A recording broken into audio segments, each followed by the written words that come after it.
Ecuador vuelve a las urnas el domingo para elegir presidente en un balotaje inusual.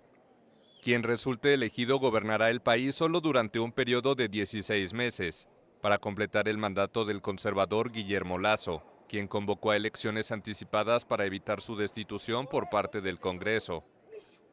Dos candidatos opuestos aspiran al sillón presidencial, Luisa González, delfín del expresidente socialista Rafael Correa, y Daniel Noboa, empresario e hijo de uno de los hombres más ricos del país. González fue la más votada en la primera vuelta del 20 de agosto, con 34% de los sufragios, pero varias encuestadoras prevén un final cabeza a cabeza por el repunte de Noboa, que alcanzó 23% de los votos en el primer turno. Deportista, cristiana y defensora de los valores tradicionales de la familia, González es abogada con 2 maestrías en economía y gerencia. Antes de aceptar ser candidata fue asambleísta y consejera de Correa. Admite que el popular exmandatario, condenado a 8 años de cárcel por corrupción y actualmente en el exilio, será su principal asesor, aunque asegura que mantendrá la independencia. Y promete el regreso de un Estado más solidario luego de los gobiernos de derecha que siguieron a Correa.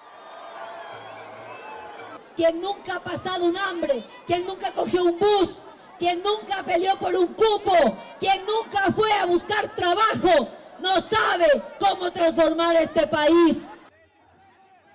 En las antípodas está Noboa, casi un desconocido en la política y la sorpresa electoral de la primera vuelta. Su millonario padre aspiró sin éxito en 5 ocasiones a la presidencia y en 2006 perdió contra Correa.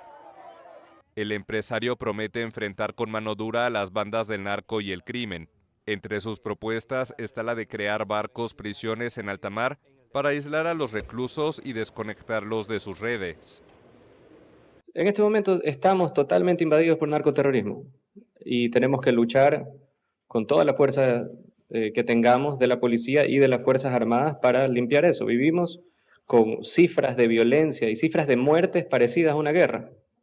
Y entonces tenemos que tratarlo como una guerra y tratarlo como el enemigo a estos grupos narcoterroristas. Pero sin mayoría absoluta en el Congreso y ante un gobierno breve, cualquiera de los candidatos enfrentará dificultades para hacer realidad sus promesas de reforma. La elección se desarrolla además en medio de un estado de excepción y una ola de violencia que impone numerosas bandas narco, que deja unos 3.600 asesinatos en lo que va del año, según el Observatorio Ecuatoriano del Crimen Organizado.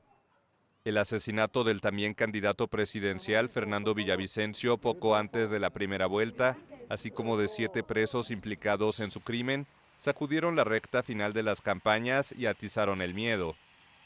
Además de enfrentar la inseguridad, quien gane deberá tomar las riendas de un país golpeado por una pobreza de 27% y con un cuarto de la población en trabajo informal o desempleada. Gane quien gane, el país marcará un hito. Noboa, con 35 años, sería el presidente más joven de la historia de Ecuador, mientras que González, de 45, se convertiría en la primera mujer electa como presidenta. Aconseja, tú decides.